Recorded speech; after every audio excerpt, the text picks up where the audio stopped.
Ô, gente, mais um dia excepcional. Eu estou com um jovem amigo, né? Nós nos conhecemos há pouco tempo por um encontro muito legal, né? Na porta aqui da nossa casa, né?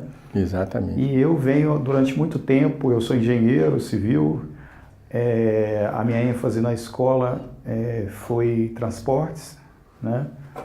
Eu moro aqui no bairro São Luís, na beira da Pampulha, em Belo Horizonte, e eu já vi todo tipo de acidente que uma pessoa pode ver na esquina da casa dele. Aqui na região. Morando aqui desde 8 anos de idade, eu estou com 64, até que um dia eu tomei uma atitude muito severa, consegui colocar 2 quebra-molas aqui, 2 em uma rua e 2 na outra, e os acidentes, graças a Deus, pararam.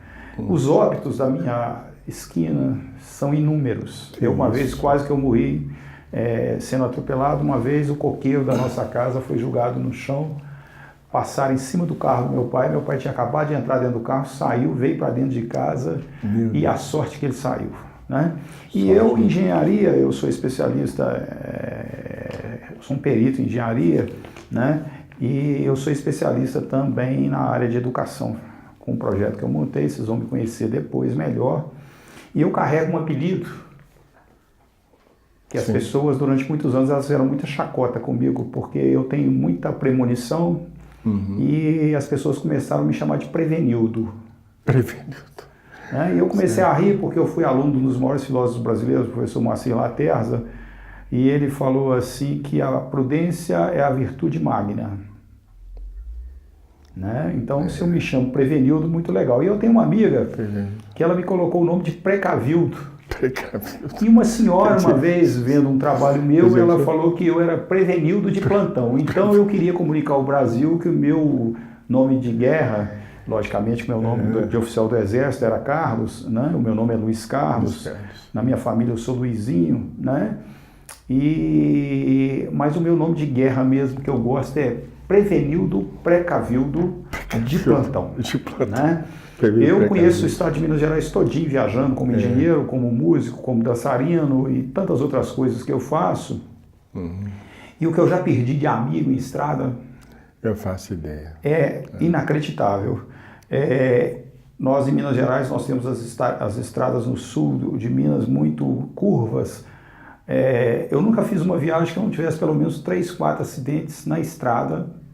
Devido às curvas. Devido às curvas, devido a uma série de problemas. Muitas inclinações. Então eu queria que o Souto se apresentasse, né? Ele é um especialista há mais de 48 anos como instrutor, tem autoescola, ele trabalhou no Detran a vida inteira, né? E eu estou fazendo a campanha no Brasil, porque o que mata mais gente no Brasil é doença e acidentes de trânsito, né? Exatamente. Então é uma coisa assim inacreditável, os acidentes de moto, de bicicleta, de carro, de caminhão, os cruzamentos das cidades, né?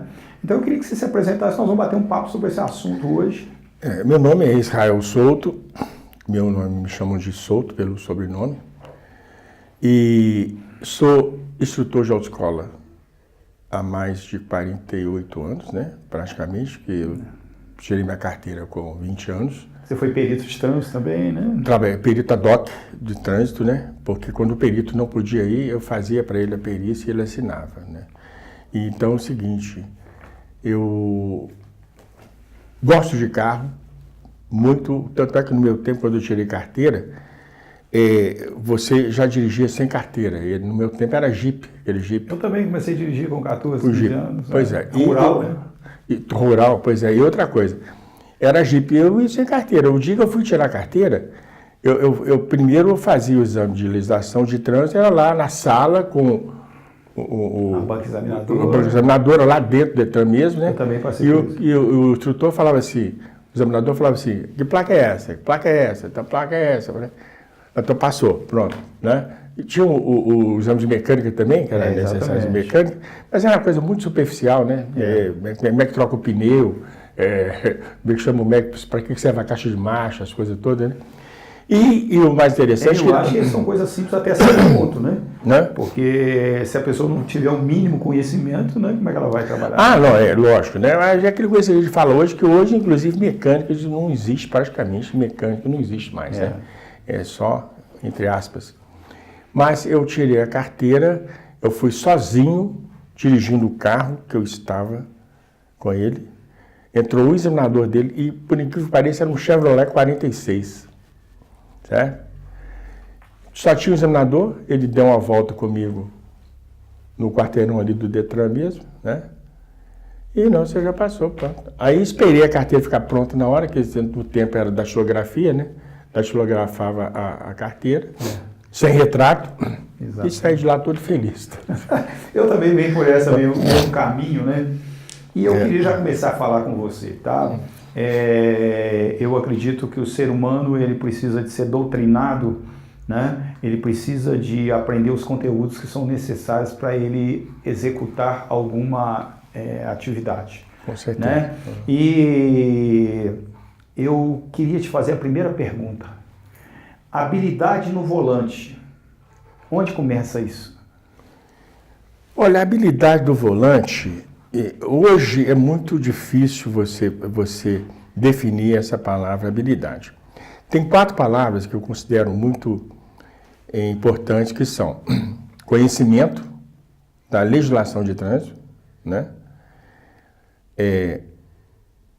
Atenção no trânsito, habilidade e a decisão.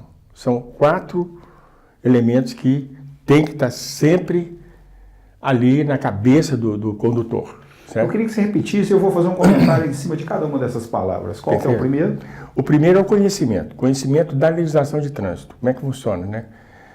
E como é que a legislação de trânsito vai interferir na sua porque direção. Quando é o conhecimento, né? A atenção do trânsito. Vamos falar conhecimento. Eu queria fazer um comentário para o Brasil. Eu sou professor há mais de 40 anos, a minha formação é muito ampla, né? Nós somos um país que nós temos dificuldade de ler, nós temos dificuldade de estudar, né? Eu viajo com pessoas que ela não sabe ler uma pista escorregadia na estrada. Ela não sabe o que significa aquela faixa, porque tem a faixa falando com ela que ela não pode ultrapassar e ela ultrapassa. Nós que somos engenheiros, que sabemos como aquilo é calculado, né? Com certeza. Temos uma série de outros problemas. Então eu queria que você comentasse mais um pouquinho essa palavra, porque eu queria bater nisso, tá? Porque neblina na pista, né? É problema de visibilidade. Nós tivemos um acidente essa semana terrível em São Paulo, que além da neblina nós tínhamos as queimadas, né? E eu fico pensando, se tem neblina, se tem queimada, todo mundo tem que ir dirigindo até parar, né? E o pessoal vem aumentando a velocidade, e na hora que coisa, a gente tem que manter uma distância regulamentar de 50 metros, né? E aí vem uma carreta e explode, bate de todo mundo. Nós já tivemos vários acidentes assim, né? Eu queria que você comentasse bem para nós a palavra conhecimento, porque eu quero trazer você no ar várias vezes, nós até já combinamos. Né? E hoje nós não vamos andar muito, nós vamos conceituar bem, né? Muito bem. Ok? Olha, o que eu falo é conhecimento. Infelizmente no Brasil, você tem o que você precisa para você tirar a sua CNH, né? São os pré-requisitos. Pré-requisitos, muito bem. Você precisa de saber ler e escrever. CNH, para quem não sabe, é Carteira Nacional de Habilitação. Que hoje já melhoraram um pouco, passou a ser PPD. Eu estava viajando com uma pessoa douta e o cara pediu a ele a sua CNH, por favor. Ele não conseguiu entender o que o cara estava falando. Infelizmente. Né? Eu fui obrigado a traduzir para ele. Carteira de habilitação. Ele tinha que sair preso, né, meu colega? Eu estou falando de engenheiro, eu estou falando de gente fina, gente rica, gente que mora em bairro chique da minha cidade, sabe? E nós temos que começar a pontuar isso, né? Então a CNH continua falando do conhecimento. Isso, então o conhecimento é o seguinte, o problema que existe no Brasil é que o condutor precisa saber os predicados para ele poder, os pré-requisitos para ele poder aprender ter a carteira dele é saber ler e escrever. Ou seja, se a pessoa levou 1 hora para ler um texto ali, ele tem esse direito de tirar a carteira. Eu já tive várias vezes pensando também nos acidentes que acontece mais na estrada, os caminhoneiros são pessoas mais humildes, a maioria deles. E ao conversar, por exemplo, com um agente de trânsito, por exemplo, a gente vê que ele não tinha condições de tirar essa carteira. Você sabe, os termos que usa para uma prova de legislação de trânsito, não é possível que aquela pessoa conseguiu fazer a prova. Como é que você pode acreditar que essa pessoa conseguiu fazer uma prova de legislação de trânsito totalmente complicada, porque os termos são complicados, tanto é que existe uma palavra, a palavra exceto, eles teve de tirar das provas, essa palavra. Porque ninguém sabia o que era exceto, a pessoa até entendeu que era inseto, né? Então é complicado. Eu tô trazendo isso porque nós vamos ter que mudar, e eu estou fazendo um trabalho, estou estudando todos os didatas maravilhosos, Piaget, Pestalozzi, esse pessoal, nós estamos fazendo um trabalho multidisciplinar nessa área, porque a maioria das pessoas que eu conheço, elas são analfabetas motoras. Entendi. Eu estou me lembrando aqui de um acidente de 2 jogadores de seleção brasileira de vôlei do Minas Tênis, que foram abalroados numa linha de trem. Né? Por um trem? Por um trem. Que isso. Né? Eles estavam e chegaram e perderam a vida, jogadores de alto nível, né? E o trem estava apitando. Que isso. Né? Eles não devem ter visto a sinalização de trem. Né? Então, eu queria deixar declarado isso aqui, que nós vamos ter que rever esse ensinamento, porque nós estamos com muitas pessoas analfabetas funcionais, cumprindo missão. Eu estava na estrada, pressionado por um carreteiro, um bitrem, 40 toneladas carregados, e aqueles cobradores de pedágio entre Itaúna e Divinópolis. E aí eu comecei a fazer um sinal de braço pro cara, daí a pouco as catracas de freio, tudo coisa, e a carreta rodando e tal, e eu cheguei lá embaixo com ele colado no meu cangote, freado. E a minha irmã estava comigo, ela ficou apavorada. Geralmente os prevenidos como eu são muito criticados. A minha irmã ficou brava comigo porque eu tenho fama de não aceitar certas coisas. Né? Graças a Deus agora nós temos a Lava Jato também não aceitando certas coisas, né? Nós estamos levando as pessoas à verdade no nosso país, porque é nada mais grave para uma família do que morrer uma família toda na estrada. Nós temos agora o Fufuca, né? Para poder governar o Brasil. Não é verdade? Então nós estamos assim. Então aí nós chegamos, a minha irmã ficou em pânico, aí pagamos o pedágio e fomos embora. Aí nós passamos de Divinópolis. Eu estava quase chegando em aquela dos sapatos ali, Nova Serrana? Nova Serrana, eu estava quase chegando em Nova Serrana, eu parei num posto de gasolina, o carreteiro passou, entrou com a carreta assim no posto, apavorado, tá? E a minha irmã assustou, e eu estava descendo do carro, a minha irmã pensou que ele estava jogando o carro em cima da gente. Que isso. E aí ele desceu do carro, parou na minha frente, fez uma reverência para mim. Eu queria agradecer ao senhor, porque o senhor evitou um super acidente. Porque eu, por algum motivo, eu não vi que eu ia passar em cima do senhor. E eu não tinha... Falou desse jeito para mim, tá? Porque nós, no Brasil, eu sou perito, e a gente, quando é perito, a gente fica muito esperto, né? Porque quando você faz as anamneses certas, os diagnósticos certos, você ouve coisas que você não acredita. Aí, esse motorista me agradeceu e falou, se o senhor não tivesse começado feito eu começar a frear lá em cima, eu não sei o que teria acontecido com o senhor, a irmã do senhor. A minha irmã começou a chorar, tá? E nós somos esquecidos, né? E eu quero contar só mais outra para a gente sair dessa do conhecimento. Nós estávamos indo para Formiga e entramos ali no trevo ali que vai para a rodovia de São Paulo, vai sair lá em Oliveira, tá? E aí paramos num posto e eu estava com um colega meu, muito graduado de karatê, quinto dan de karatê, meu colega de pouca conversa e tal, e o cara pediu pinga, e o cara botou para ele um copo de pinga no posto, o caminhoneiro que tinha parado. Nós paramos para tomar café, o cara pegou a pinga, na hora que ele tomou, vai, fez assim. E? O cara, quase que o copo cai, tá, um copo de pinga. Que isso? Esse cara, o que ele pediu de desculpa a gente, e ele usou a seguinte frase: se eu contasse para vocês como é que minha vida está, nós ficamos calados, ele derrubou a pinga e foi embora, né? Então eu acredito que você quer tecer mais algum comentário sobre esse conhecimento, sobre essa formação, sobre essa capacidade da gente ler, porque pista em aclive, pista em declive, curva, acertada à direita.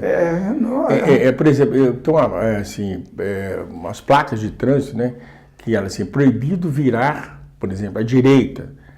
E embaixo tem um complemento dela, veículos de até tantas toneladas. O camarada que não sabe ler, ele não vai conseguir ler isso. Ele não vai conseguir ler, você entende? Então, quer dizer, ele não vai saber entender. Então, esse é um conhecimento que hoje é um absurdo, que esses caminhoneiros, onde devia ser pessoas mais cultas, que pelo menos tivesse uma leitura. A gente alfabetizasse eles dentro do... ou exigisse a formação, né, escolar. Porque não é excluir o cara do mercado de trabalho. Não. As autoescolas, a própria legislação, né? Eu estou lembrando aqui, nós estamos pertinho aqui do nosso amigo vizinho aqui, o Gonzaguinha, né? Quando o Gonzaguinha morreu naquela rotatória, né? Então o cara vem pela rotatória, ele passa em cima da rotatória, ele passa em cima da placa, né? Então eu queria que você entrasse agora na atenção. Na atenção, é o que eu estou falando. Depois do conhecimento vem a atenção para você estar sempre atento nas condições adversas da via, nos buracos, né, no tipo de veículo que está daquela rodovia usa mais, né? Caminhão de carga, pista escorregadia, essa atenção toda nas placas de sinalização, esse conhecimento, essa interpretação das placas antecipadamente, né? Antecipação da qualidade da pista. Justamente antecipado. Então, olhar as placas de advertência. Então, você estava me falando de atenção e observação. Esse está incluído, né? Observação, essa atenção, justamente atenção na sinalização. E observar total. O que está acontecendo. O que está acontecendo. Né? Quer dizer, tem um caminhoneiro louco que vai te cortar pela esquerda. Existe também aqui eu falei que seria a prevenção, né?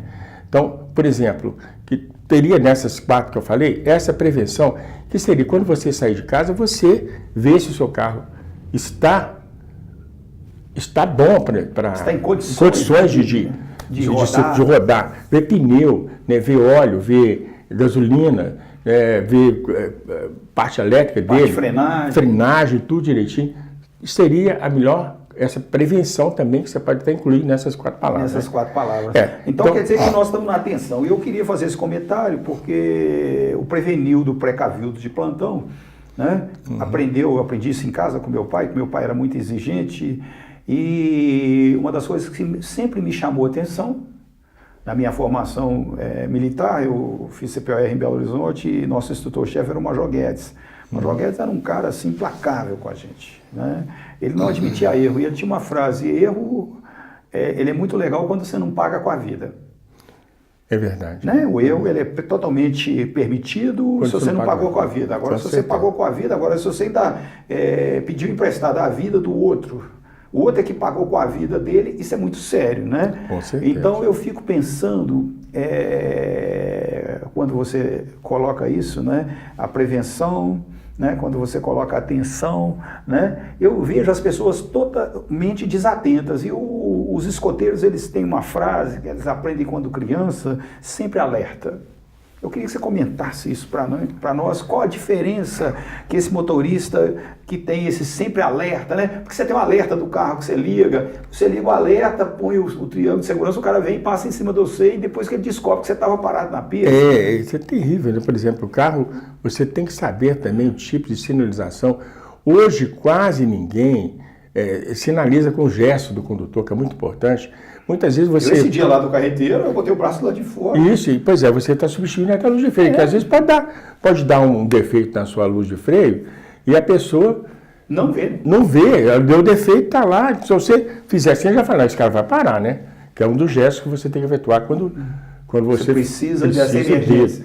Dessa emergência. E quando seta, por exemplo, porque às vezes você pode estar viajando e dar um defeito ali na seta que você não estava prevendo. Então você tem que esperar um lugar chegar para você comprar a lâmpada, trocar, Então você tem que dar o sinal de braço que você vai dar, ou para a esquerda ou para a direita, né? Esse comportamento. Exatamente. Esse comportamento é muito importante para o motorista, né? Isso eu falei, que seria a habilidade em também passar as marchas do carro, né? Em pegar no volante corretamente, né? Fazer as conversões com mais habilidade, né? Manter as velocidades permitidas. Exatamente. Tem gente que vira o volante assim, né? A gente fala que é tirar leite, né? Faz assim e tal. Quer dizer, você não sabe, né? Como é que essa pessoa tirou a carteira, né? Essas coisas todas. Mas, infelizmente, é isso, né? Então, voltando, você já me deu a palavra conhecimento, você já me deu a palavra atenção e observação, né? Estar alerta. Qual que é a terceira palavra? Habilidade. Né? Habilidade, né? Habilidade. Fala mais um pouquinho, que você já começou a falar, porque eu trabalho nos setores, eu trabalhei na construção civil muitos anos, nós perdemos um grande companheiro de trabalho, 10 para 5 da tarde, quando ele compra um bolo do lado assim, e o colega dele pede um pedaço do bolo, ele movimenta o corpo para entregar e o elevador de obra, a plataforma bate nele assim, ele perde a vida ali, né?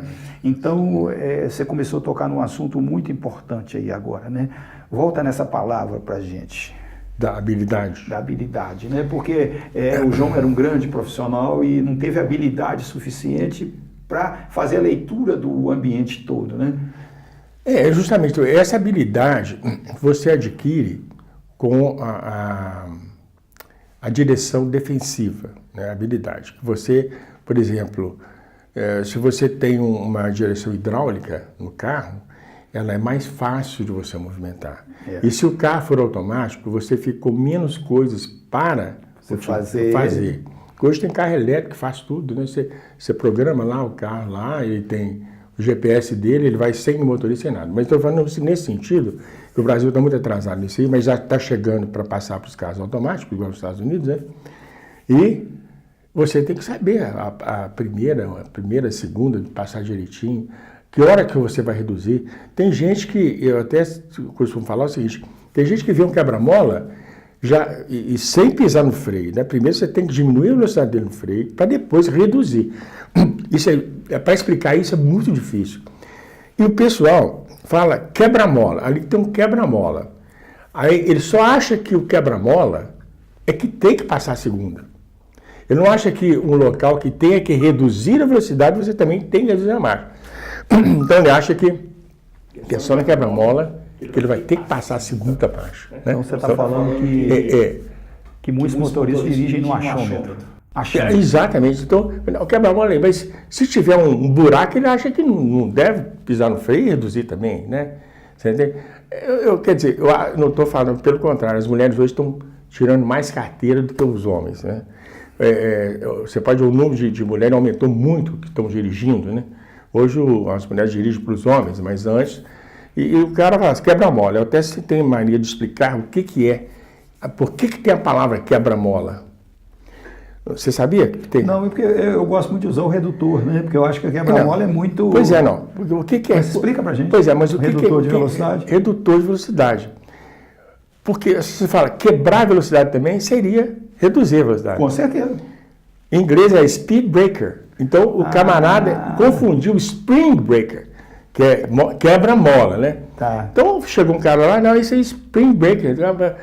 Lógico que quebra-mola passando. Quebra também, né? Quebra também, né? Nossa, carro tinha mola. Então, essa palavra quebra-mola foi mal traduzida. É speed breaker, que é redutor de velocidade, né? Olha só. Olha só para você ver como é as coisas.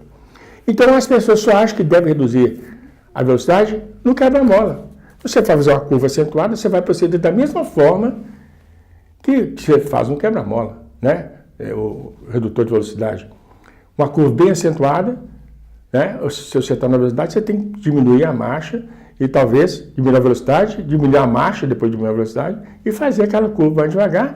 Depois você está reto, você acelera de novo e passa Está sinalizando, o cara de trás já tomou conhecimento. Já tomou conhecimento. Então, isso aí que eu estou falando.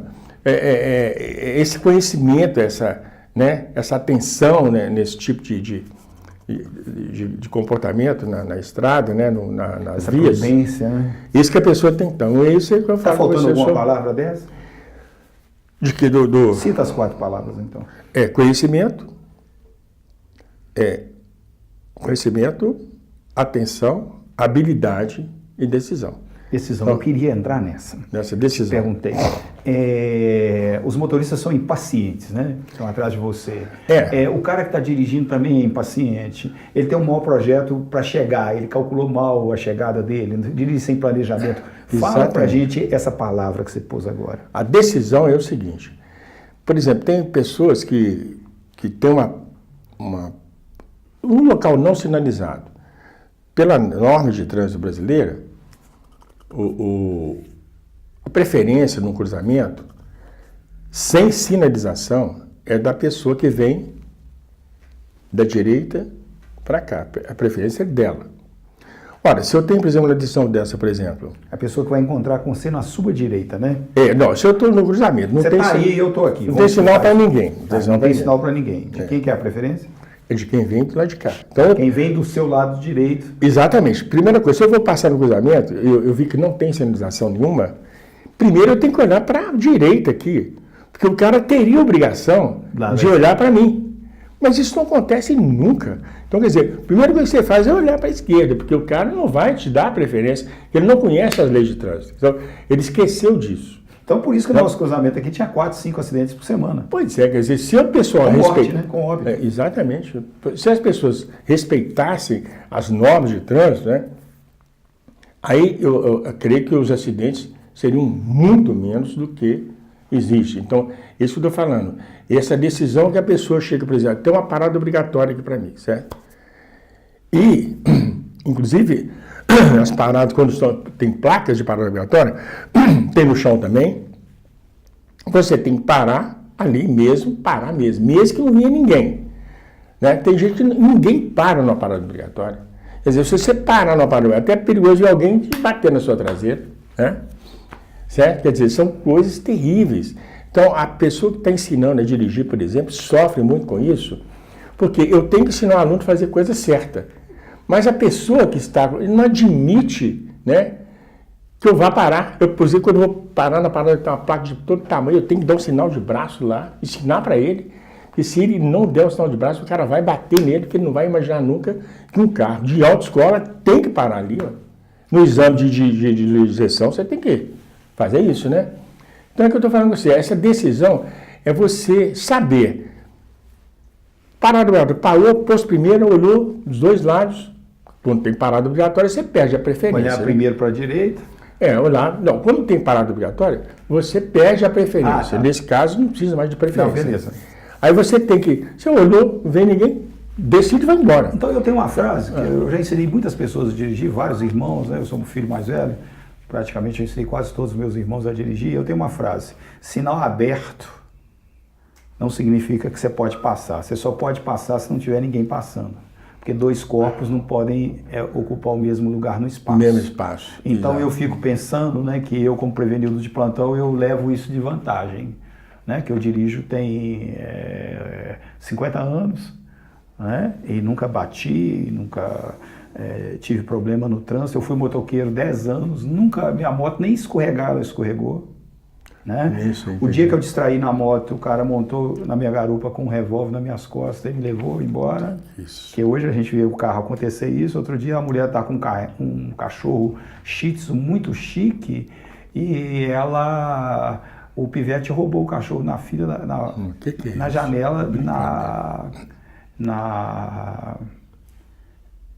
com a porta, com o vidro aberto. Sei. Um outro acidente que eu vi que eu não gostaria de ter visto. O cara dirigindo com o braço de fora, o motoqueiro chegou e passou, levou o braço do rapaz e o retrovisor. Puxa vida. Né? Então eu fico pensando, né, isso que você está falando aí, né, essa decisão, né? E agora fala da indecisão, né? Porque você falou de decisão. A indecisão é que é terrível, né? Que é que você... eu tenho alunos, né? Que eu também já dou aula há 50 anos. E tem alunos que chegam... por exemplo, numa parada obrigatória, e não vem ninguém. Ele fica esperando, mas ele, parece que ele não tem atenção de jeito nenhum também, né? não vem ninguém, está lá, não tem ninguém, não, já pode ir, quer dizer, ele não decide. Aí, quando ele vai decidir, aí aparece, já perdeu o tempo todo, né? Aí aparece uma pessoa, não, vem cá lá, falei, mas você não decidiu naquela hora, né? Então, eu estou falando, esse conhecimento também, voltando lá atrás, seria, eu ensino meu aluno a colocar a mão corretamente para todas as marchas. A primeira tem que ser de um jeito, a segunda tem que ser de outra, a terceira, a quarta, né? Tudo tem uma posição correta. Quer dizer, a posição da mão no volante. Da mão na alavanca e no volante também, né? Essa é a melhor posição, é 10 e 10, chama ponteiro de 10 e 10. 10 e 10. A 9 e 15 não tem mais não, porque quase ninguém segura no volante mais. Segura aqui, porque ela vai te dar mais mobilidade nas curvas, né? Curvas menos de 90 graus, você pode fazer assim, né? Agora, já de 90 graus, você já tem que dar uma volta para o volante ficar mais um pouquinho, né? Então, aqui eu estou falando com você, esses detalhes na decisão, decidir, você tem que decidir. Ali você já tem que colocar a primeira, já arrancar o carro, já passar na segunda e pegar na velocidade normal que tem. Se você não tiver essa habilidade também, porque tem gente que erra toda hora, em vez de colocar a primeira, que as marchas ímpares são em cima, né? Primeira, terceira e quinta, põe a terceira, vai arrancar, o carro morre. Aí o cara estava, a sorte minha é que não foi em mim, mas a pessoa que levou a batida, meu carro é um Fox, né? A marcha ré é colada na direita, cá na frente. Né? Entendi. Sim. O cara encaixou uma primeira, ele encaixou uma ré e arrancou. Nossa. Na Praça Raul Soares. Nossa. Mas ele rachou o carro da mulher dele. É mesmo? Ele acelerou com vontade. E ele não teve o espaço temporal dele, a atenção dele, a habilidade dele com os... Ele não conseguiu frear, mas foi uma porrada. Que é isso? Né? Olha só ver. Como é que é perigoso, né? Eu queria mais, nós estamos caminhando já para um desfecho do nosso trabalho, eu estou muito feliz com isso aqui, porque eu quero te trazer no ar muitas vezes, né? Eu estou sabendo que agora nós vamos começar aí, graças a Deus, um ciclo de palestras, né? E de cursos nessa área de trânsito, né? Nessa área de estresse no trânsito, o estresse na hora de tirar a carteira, o estresse na hora de dirigir, né? Que comportamento você tem, né, em determinado momento. Eu acho que essa coisa foi muito bem colocada. Eu queria pegar mais 2 palavras para você falar, porque eu faço uma palestra chamada Paciência, uma questão de sobrevivência.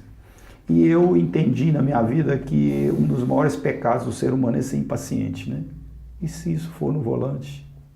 Infelizmente. Fala pra gente sobre paciência e impaciência no volante. Como é que nós vamos tratar disso com um ser humano tão impaciente como a gente encontra toda hora? Né? Olha, igual eu falo com você, a impaciência, eu te digo, não é que eu seja perfeito, não, né? Tem horas que você tem os seus momentos de um pouco de impaciência, certo?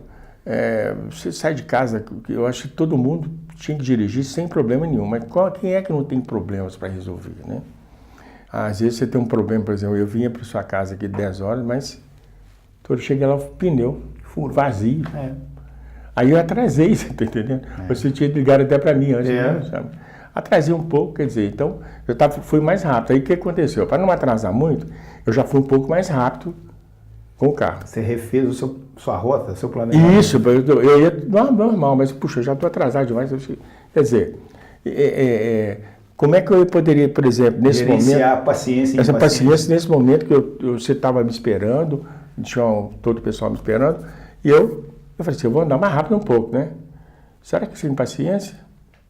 Eu não posso dizer. Agora, o instrutor de autoescola, eu me considero assim, muito paciente, porque 50 anos também dando aula... Não é brinquedo, não, já era brincadeira há muito tempo. Né? Eu imagino você falando com o aluno, pisa no freio, pisa na embreagem. Sempre a mesma receita. Mesma coisa, desde o princípio, mesma coisa. E o aluno errando aquelas mesmas coisas, você tem que ter paciência para ensinar, né? Senão não tem jeito. Eu me lembro que perdi a paciência poucas vezes da minha vida com certos alunos muito imprudentes, né? Mas perdi a paciência sim. Ralhava com ele, no sentido de ralhar, né? Mas depois não, eu falei, você desculpa aí, que eu estava parecendo, não foi isso não. É porque você não pode fazer isso, é perigoso. Você está contando um caso aí, né, da paciência, impaciência. Eu passei por uma situação no trânsito muito incrível, deu uma confusão no trânsito e o cara me julgou que eu estava errado.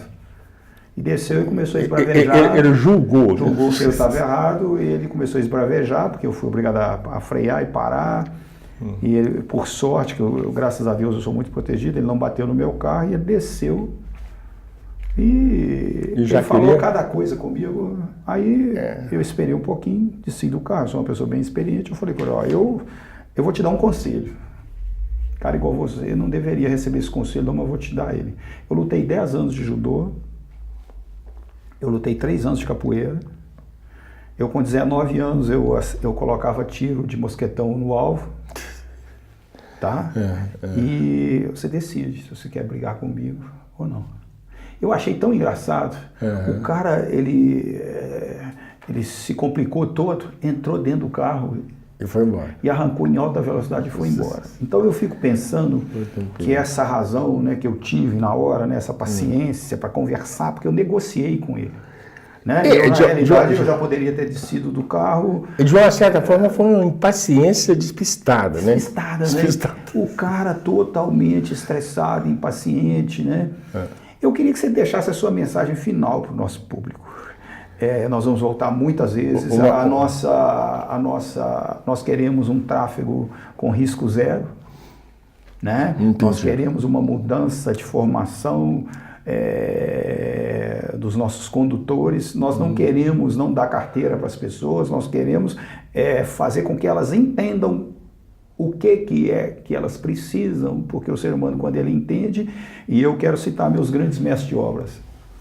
Eu sou de uma época, né, eu entrei na engenharia há 40 e tantos anos atrás, o meu mestre de obra, muitas vezes, ele tinha dificuldade de ler a notícia do jornal, e lia o projeto hidráulico, o projeto elétrico, o projeto arquitetônico da obra, e discutia a obra comigo, tanto que eu sou um grande engenheiro, porque eu sou respeitado demais na minha profissão, por causa desses grandes homens, que eu fui aluno deles. E eu acho incrível como é que esse cara, ele aprende a ler um projeto de armação, de ferragem, um projeto de hidráulico, um projeto elétrico, e o motorista não aprende o que é uma placa. É duro. Né? Então eu queria que você deixasse sua mensagem final. Eu acho o seguinte, por exemplo, eu lembro quando pequeno, né? Eu adorava dirigir, eu dirigia no pensamento, fazendo barulho com a boca, passar as marchas. A gente ganhava aqueles carrinhos de rolimã. Nossa, tá louco, eu ficava sonhando. Bicicleta, né? Linda. Aí é o seguinte, eu acho que o que a legislação de trânsito devia mudar era o período de validade para certas idades. Entendi. Não há dúvida que o jovem, ele não vai deixar de beber para dirigir, não. Eu tenho costume disso. Os jovens todos bebem, quer dizer, 90% das pessoas que bebem, estou falando que os que não bebem é diferente, né? Bebem e dirigem, e perigosamente. Então, o que eu estava pensando que um dia, porque como é que chama? Os DETRANs, né, os CONTRANs, não veem de uma maneira diferente. Gente, um jovem, um menino, ele primeiro tem que ter um castigo para ele poder passar para o outro ano, ou seja, certo? Então, tem que ter um exame, né? Não, então é o seguinte, para os jovens 18 anos até 25, eles tinham que trocar a carteira de ano em ano. Nossa, mas eu vou te cumprimentar. Não, eu estou falando sério. Eu falo isso, o pessoal fica rindo de mim. Não, de ano em ano, até 25. Vou te falar, eu tenho amigo hoje que já está perdendo neto no trânsito dentro de Belo Horizonte. É isso mesmo. Então, o quê? De 25 até 50, de 3 em 3 anos. De 50 até 70, de 5 em 5. Depois de 70, vale o resto da vida dele. Entendeu bem? Entendi. Porque você não vê 90% dos grandes acidentes são pessoas jovens que acontece isso. Dizer, não dá para entender o porquê. Eu até listei duas coisas aqui que nós vamos falar disso, né? A gente fala tanto de preventivo do defensivo e nós temos a direção agressiva, né? Direção agressiva, todo mundo, é o que eu estou te falando. A direção agressiva é terrível, né? Aquela que você faz uma coisa, né? Igual, por exemplo, eu estava dando aula, eu sempre quando eu estou dando aula, que eu paro na parada obrigatória, né, direitinho, fala assim, autoescola, tal, sabe? Quer dizer, pessoal tem não respeita o aprendiz de jeito nenhum. Agora, como eu vou explicar, por exemplo, aqui nesse bairro, que é o bairro São Luís, né, São José, que é um bairro de classe alta, né, eu fico pensando o seguinte, tem umas pessoas que têm cada carro bonito, mas a maioria não sabe convergir. Então, você tem uma norma que fala assim, como que você faz as conversões, os retornos? Como é que você faz o retorno? Nos cruzamentos e nos locais apropriados, né? Se você tem para escolher retorno, fazer retorno lá. Mas se não estiver no bairro, né, em áreas, você vai fazer o retorno lá. Aqui nessa avenida José Dias Bicardo, por exemplo, ali tem faixa contínua dupla. Todo mundo faz ali em cima. E outra coisa, é um bairro que todos têm de grau de instrução muito boa. Era de se esperar a educação. Era de se esperar. Né? Então é o seguinte, quando eu vou fazer com o meu carro a conversão correta, todo mundo acha que eu estou fazendo errado. Então o que você tem que fazer? Você tem que explicar. Você vai descer do carro e fala, meu filho, mas conversão em cruzamento faz desse jeito. Não é do que você está aqui. Porque eu quero voltar aqui. Como é que faz conversão? Então é isso que eu estou falando. Quero te perguntar um negócio para terminar, porque eu fiz essa pergunta outro dia para um grande educador, e esse rapaz, ele, um senhor já, né? Estou chamando de rapaz, que eu gosto de ser chamado de menino também, né?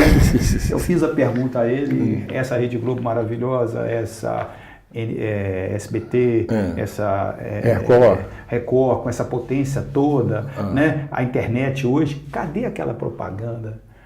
Que, cuidado, o seu carro é uma arma e a vítima pode ser você. Por que essa propaganda saiu de circulação?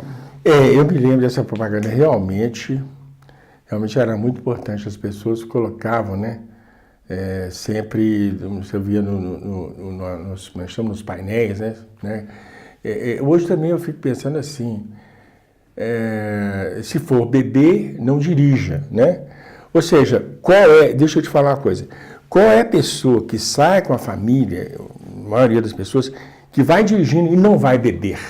Pode contar no dedo. Quer dizer, isso é uma bobagem falar isso, né? Eu tenho de amigas minhas, porque eu milito na área de psicologia, na área de biodança, né? E eu tenho mais de 10 amigas que o casamento delas acabaram porque o marido era alcoólatra, bebia e saía dirigindo e colocando a família em risco.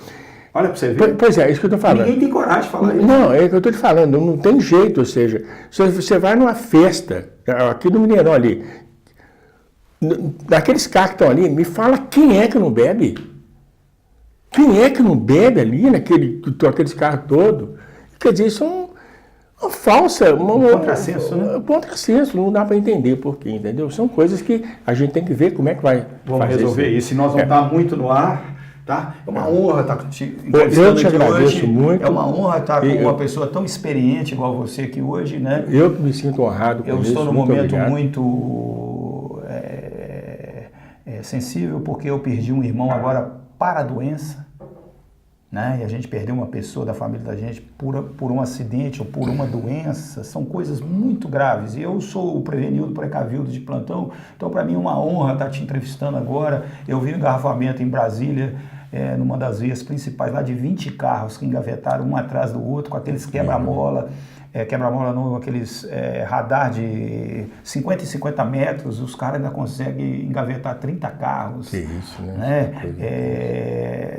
Num final de tarde. Já pensou? Né? Eu vi um acidente também, 5 motoqueiros caíram no chão lá, aquela zona, alguém veio e passou em cima dos motoqueiros. Então é uma honra estar te entrevistando aqui. Então, hoje. eu posso fazer Pode. Seguinte, você falou em motoqueiro, uma das coisas também que eu Nós vamos fazer uma só sobre motoqueiro, hein? Ah, é? Você pode falar. É o uso do capacete. Eu acho que capacete no perímetro urbano da cidade devia ser abolido. Vou falar depois? Ou... Não, pode falar, porque eu concordo com você. Por quê? Porque o capacete é uma máscara. É um álibi, né? Não, é uma máscara autorizada para os bandidos. Para usarem e assassinarem, roubarem e fazer tudo. Você não vê um motoqueiro, você não consegue identificar um motoqueiro. Não consegue identificar. Conta para o pessoal aqueles capacetes lá da Alemanha, como é que eles eram? Os alemães, por exemplo, não é da Alemanha, não. Os soldados do exército que estão lá no Haiti, né, que teve essa... Eles estão vindo embora para cá, os capacetes que protegem a cabeça, mas o rosto tá livre. Por que não usa isso? Qual o problema que tem de usar isso? Você tem que dar... O capacete, o cara coloca vidro escuro também, não dá para ver nada do sujeito. Então, agora, outra coisa, agora você põe lá um vidro escuro no seu carro, não pode. Não pode, insufilme não pode. Né? Mas tem uns que tampam o carro todo, né? Pois é, mas o motoqueiro não tampa ele. Entendi. Eu quero fazer com você, um encontro nosso, sobre moto no Brasil. Né? Porque as empresas de cigarro já estão pagando sinistros, né? Da indústria de cigarro. Sim. Né? Eu não sei que hora que as indústrias automobilísticas vão pagar... Mas será que as empresas de cigarro estão pagando essas pessoas que morrem de câncer, de pulmão? Tudo? Quebrou, né? A Marlboro quebrou, né? Teve muita gente aí que ficou, né? E eu acho que nós vamos ter que tomar uma atitude. Eu, na realidade, não vim aqui porque eu não quero ser crucificado como Jesus Cristo foi, então não estou aqui para isso, mas estou aqui para abrir o diálogo nas escolas, abrir o diálogo com os formadores de opinião como você, os formadores de condutores, né? Então, um grande abraço para você. Muito obrigado. Né? E um beijo no coração de todo o nosso público. Um beijo para todo mundo.